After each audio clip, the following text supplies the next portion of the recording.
সেখানকার রাজ্য জানে, সেই রাজ্য আমাকে বলছে তুমি যাও, তাই আমি এসেছি।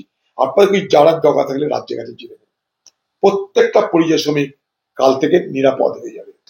অধীরবাবু কি বিজেপির শিখিয়ে দেওয়ার কথা বলছেন? আমি ভারতবর্ষে কোথায় যাব, কোথায় থাকবো, কোথায় কাজ করব, কোথায় কি খাবো, ভারতবর্ষের সংবিধান অধিকার দিয়েছে, আমার অধিকার দিয়েছে। ভিন রাজ্যে পশ্চিমবঙ্গের পরিযায়ী শ্রমিকদের ওপর হেনস্থার অভিযোগ নিয়ে যখন তোলপাড় রাজ্য, তখন তুঙ্গে উঠছে রাজনৈতিক তরজা। পরিযায়ী ইস্যুতে রাজ্যের মুখ্যমন্ত্রীর কাছে নয়া দাবি বহরমপুরের প্রাক্তন সাংসদ অধীর রঞ্জন চৌধুরীর। কি করলে পরিযায়ীরা কাল থেকে নিরাপদ হয়ে যাবে, অধীরের প্রস্তাব। পশ্চিমবঙ্গের মুখ্যমন্ত্রীর দাবি আমার যে আপনি পশ্চিমবঙ্গের প্রত্যেকটা পরিযায়ী শ্রমিককে একটা করে আপনি পরিচয়পত্র প্রদান করুন। সরকারের তরফ থেকে পরিচয়পত্র দেওয়ার মানে বাইরের রাজ্যের যে সমস্ত পরিযায়ী শ্রমিকরা বিপদে পড়বেন তারা দেখাতে পারবেন, বলতে পারবেন এই দেখো যে রাজ্য থেকে এসছি সেই রাজ্যের পরিচয়পত্র। এটা নির্বাচনের পরিচয়পত্র নয়, রাজ্যের পরিচয়পত্র। পরিযায়ীদের জন্য রাজ্যের পরিচয়পত্রের দাবি করেছেন অধীর। পাল্টা কটাক্ষের সুর শাসক তৃণমূলের। তীব্র কটাক্ষ বহরমপুর মুর্শিদাবাদ সাংগঠনিক জেলা তৃণমূল কংগ্রেস সভাপতি অপূর্ব সরকারের।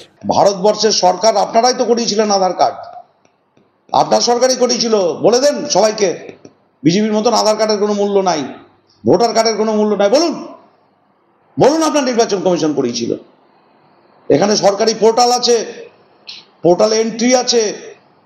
এখানকার পরিযায়ী শ্রমিক ওই বাইরের যারা কাজ করছে, এখানে বাইরের রাজ্যের যারা কাজ করছে এখানে, কই তাদেরকে তো হেনস্থা হচ্ছে না?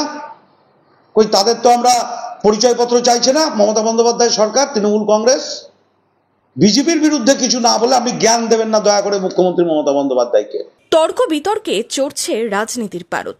ভিন রাজ্য থেকে অবাঙালি এনে সাংসদ, একই অভিযোগ অধীরের। আপনি সব অবাঙালির লোককে নিয়ে এসে কাউকে রাজ্যসভা, কাউকে লোকসভার আপনি এমপি করবেন, এমএলএ করবেন, তখন বাঙালি কথা মনে পড়ে না আপনার? তখন বাংলা ভাষা কথা মনে পড়ে না?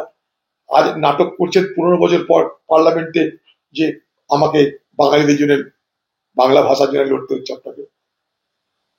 আর বাংলা ভাষার জন্য আপনার লড়তে হবে না, সারা বাংলার 12টা আপনি বাজিয়েছেন। বরং বাঙালি হিসাবে আগামী দিনে সারা বাংলার মানুষ আপনার মতন একজনের অধীনে শাসিত হতে হয়েছে বলে লজ্জা করবে। পাল্টা অধীরের তুলোধনায় অপূর্ব সরকার। আপনার জ্ঞান দিতে হলে আপনার বন্ধু যাদের দেওয়া বাড়িতে আপনি দিল্লিতে আছেন, আপনি সেই বাড়িতে থাকুন, তাদের জ্ঞান আপনি শুনতে পারেন, আমরা শুনবো না। বিজেপির বিরুদ্ধে তো একটা শব্দ ব্যবহার করছে না, বিজেপি অন্যায় করছে। তাহলে বাংলাদেশের সরকার কি করে ভারতবর্ষে পাঠিয়ে দিচ্ছে ভারতবর্ষের নাগরিক বলেন? কি করে মুখ্যমন্ত্রী মমতা বন্দ্যোপাধ্যায় রাজ্যকে পুলিশকে সাথে নিয়ে তাদেরকে নিয়ে আসছে? মুর্শিদাবাদের হরিয়ারপাড়া, ভগবানগোলা, তাদেরকে ফেরত নিয়ে আসছে। কই তাদের হয়ে বিজেপির বিরুদ্ধে কথা বলছেন না তো?